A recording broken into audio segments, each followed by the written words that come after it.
Salut à toi et bienvenue dans cette série de vidéos où je parle des bases du web.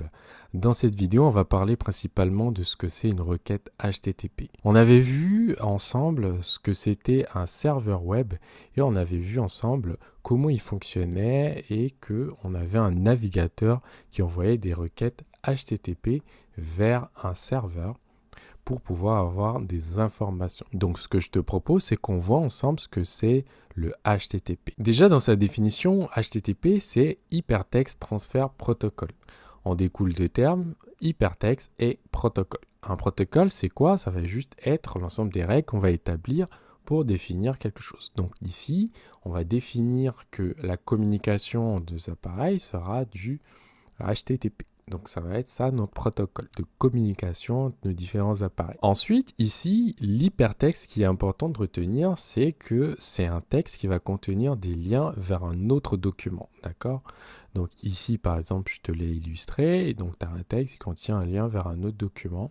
Et c'est comme ça que le web va fonctionner avec ce système de navigation de document en document. Du coup, il est important que tu saches ce que c'est un document web.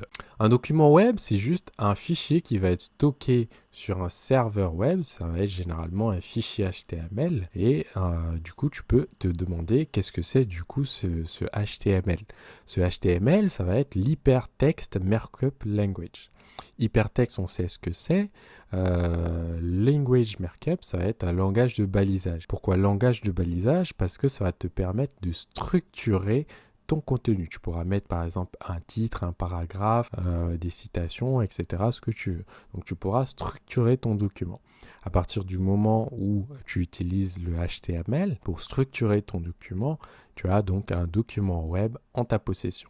Et tout ça va être stocké du coup sur ton serveur web sur Internet. Et du coup, si tu veux accéder par exemple à une ressource à un serveur, il est à noter que dans le schéma qu'on avait fait précédemment, on avait dit que tous les ordinateurs pouvaient communiquer comme ça entre eux.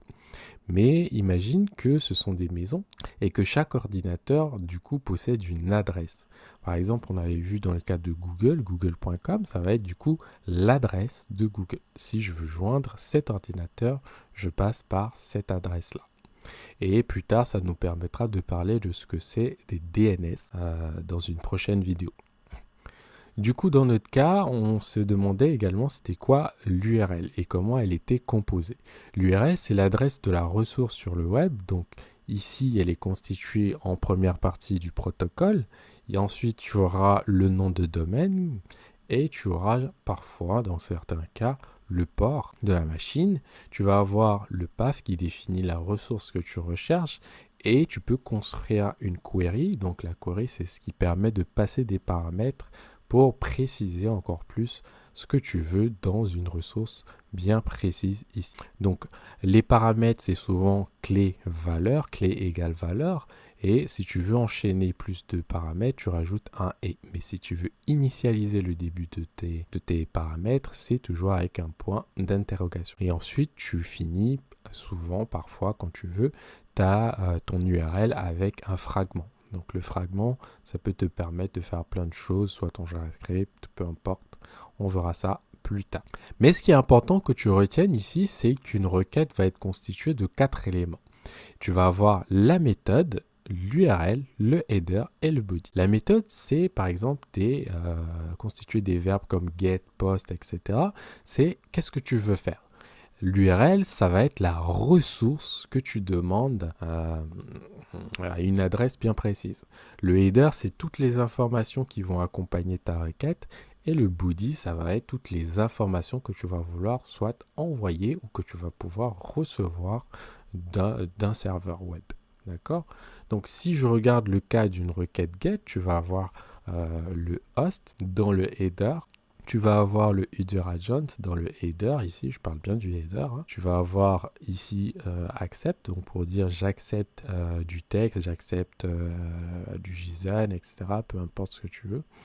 Et tu vas avoir un panel comme ça d'informations qui qui vont te permettre de naviguer. Si je vais sur Google et que je tape requête HTTP, je vois que j'ai la documentation de MDN ici qui est vraiment très riche et que je te recommande de regarder à chaque fois que tu as un souci. Alors ici, il t'explique tout simplement toutes les méthodes que tu peux avoir. Tu peux avoir du get, tu peux avoir du head, du post, du put, du delete. Franchement, il y en a pas mal. Et la plupart du temps, certains connaissent juste le get, le put, le post, le delete et le patch. Mais il y en a beaucoup plus que ça. Donc ici, il t'explique qu'une requête peut être sûre. Donc tu peux regarder la définition. Une requête est sûre si elle ne modifie pas le comportement du serveur. Tu peux avoir une requête peut être idempotente, donc si l'effet prévu sur le serveur d'une seule requête est la même que l'effet de plusieurs requêtes identiques. Tu peux avoir une requête cachable, donc il y a des conditions pour qu'une requête soit cachable. Cachable, c'est-à-dire qu'elle peut être mise en cache. Le cache, c'est quoi? C'est une petite mémoire qui va te permettre de stocker des informations pendant un certain temps. Alors, les conditions pour qu'une requête soit cachable, toutes les requêtes ne peuvent pas être cachables. De base, tu as la méthode get et head qui vont pouvoir être des requêtes cachables et tu vas avoir une réponse de la méthode post qui peut être également mise en cache. Donc, il faut également qu'il y ait ce statut-là. Donc, tu peux aller regarder dans la documentation également tous les types ici, tu vois, de code de statut d'une réponse HTTP. Et chaque code t'indique quel est l'état de ce que tu as fait. Si par exemple tu as demandé la page d'accueil, si tout s'est bien passé et qu'on te l'a renvoyé, tu as un statut 200, ok, tout s'est bien passé, tu es content, d'accord? Si tu veux explorer un peu plus, tu peux aller en détail, il y en a une panoplie vraiment de code et tu n'es pas obligé de tous les connaître, mais l'important c'est que tu saches où trouver l'information et que tu comprennes les codes les plus importants. D'accord. Ensuite, pour qu'une requête soit cachable, il faut aussi que dans l'entête de la requête, le cache control, oui, parce qu'on avait vu ça ici, tu as un cache control là que tu peux avoir dans la requête. Si le cache control est paramétré pour que tu ne puisses pas mettre en cache, tu ne pourras pas mettre ta requête. Ta requête ne sera pas mise en cache, d'accord? Donc voilà, je te laisse examiner un peu la documentation et farfouiller un peu, ça te fera du bien pour comprendre tout ça. Dans le body d'une requête HTTP, tu peux avoir du JSON généralement et tu vas avoir ici par exemple clé, valeur, etc. et passer des données comme ça dans ta requête qui va pouvoir y aller. Donc ça, on en a déjà parlé. Imaginons, je vais sur le site de lazarfortune.com et je fais clic droit, inspecter. D'accord? Si je viens dans l'onglet réseau, ici pour moi c'est network, je vais pouvoir analyser tout ce qui se passe en termes de réseau quand je fais quelque chose. Ici je vais juste actualiser la page, reload, et je vois que dans l'onglet réseau, j'ai une panoplie comme ça de requêtes qui ont été faites. Il faut savoir qu'une requête, ça peut être soit pour demander une page, pour demander une ressource, ça peut être une image. Là, par exemple, c'est une requête qui a demandé une image. OK ? Et on me dit que ça s'est bien passé, il a reçu l'image. Donc voilà. Et là, tu as comme ça l'image. Ensuite, si je regarde la toute première requête lazarfortune.com, j'ai dans headers ici toutes les informations. Là, j'ai les réponses headers.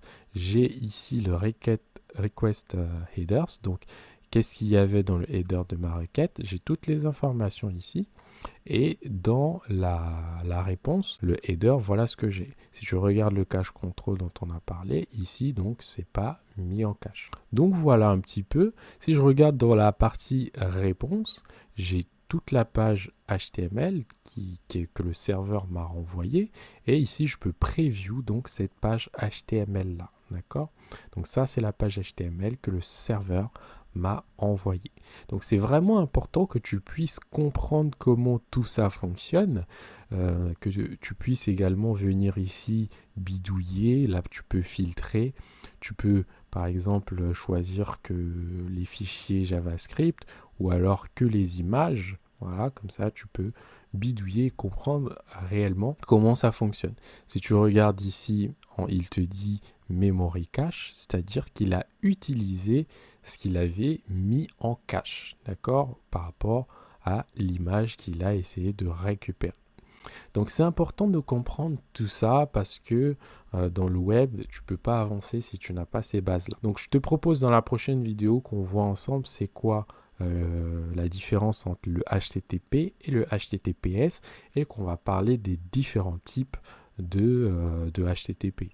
Donc le 1.1, etc., etc. Sur ce, je te dis à bientôt dans la prochaine vidéo.